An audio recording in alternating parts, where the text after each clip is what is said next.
First అయితే ఇట్లా కుంకుమ పసుపు అయితే వేసుకున్నారు. ఇప్పుడైతే స్టార్ట్ చేసుకున్నాం. మా మమ్మీ డ్యూటీ కాడికి వెళ్ళి వచ్చినప్పుడు పువ్వులు అయితే తీసుకొచ్చింది. ఇవి ఫ్రీగా అంటే చెట్టుకి తెంపింది ఫ్రెండ్స్. మా డాడీ అట్లనే మాట్లాడతాడు. ఎలా ఉందో కామెంట్ చేయండి.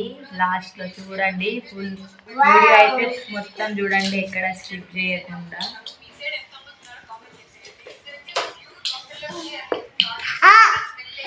మావాడు కూడా హెల్ప్ చేస్తుండు, మా చిన్నోడు. పూలు అయితే తీసుకొచ్చింది మా మమ్మీ. అన్నీ ఎల్లోనే, తర్వాత పింక్ పెడతా. అయితే ఒక లేయర్ పెట్టుకొని తర్వాత పొట్టలో అయితే ఇవన్నీ వేసుకుంటా ఉంటేనే మంచిగా పెట్టడానికి వస్తుంది. ఇంకా మాకు ఏ పూలు దొరికినా పూలు ఇంకా ఏవి కూడా సరిపోవు ఫ్రెండ్స్. వదలకుండా మా మమ్మీ అయితే దొరికిన పూలు తీసుకొని వస్తుంది. Thank you. చూడండి ఫ్రెండ్స్, మా పెద్దోడు అయితే మస్తు హెల్ప్ చేస్తుంది.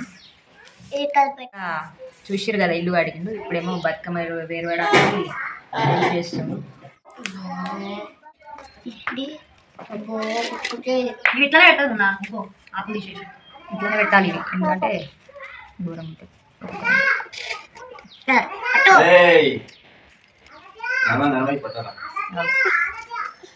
ఏం కాదు, దీనికి ఏం పొట్టకూడదు. అంటే బాగా పొట్టు వస్తుంది కాబట్టి దానికి ఇవి ఉన్నాయి కదా మమ్మీ, కవర్ ఎలా కొంచెం వస్తే ఎలా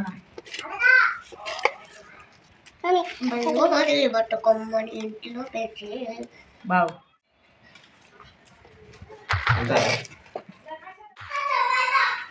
ఇవి పెడుతున్నా. షూ పూలు అంటే అది ఏమంటారు, బాగున్నాయి కదా. అయితే ఉన్నాయి, ఇదైతే కూర్చుంటలేవు.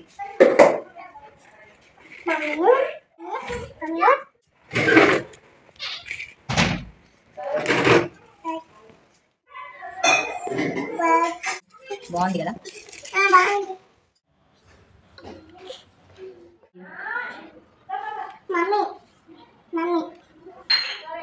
ఎల్లో అండ్ రెడ్ బాగుంది కాంబినేషన్.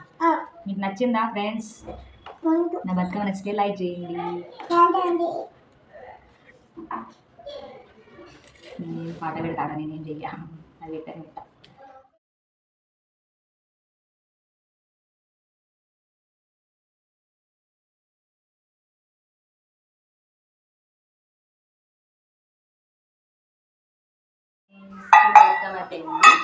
ఇంకో చిన్న బతుకమ్మ చేస్తున్నా.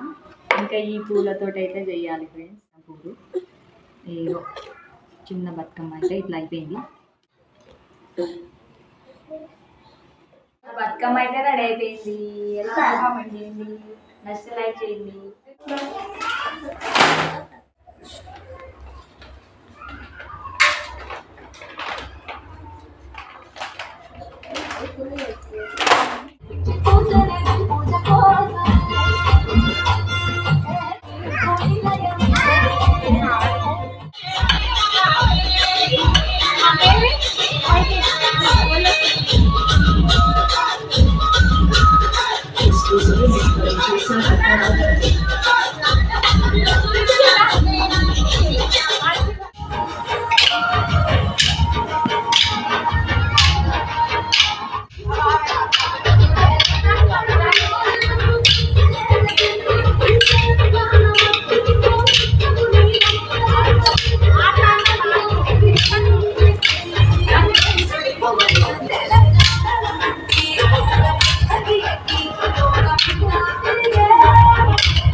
మేమైతే బతుకమ్మ నిమజ్జనం చేసేసినాం. ఎందుకంటే మేము ఉన్న దగ్గర చెరువులు అలాంటివి ఏం లేవు కాబట్టి ట్రబ్బులో నిండా వాటర్ పోసి అయితే నిమజ్జనం చేసినాం. ఓకే ఫ్రెండ్స్, ఇవాళ వీడియో అయితే ఇది. Bye bye.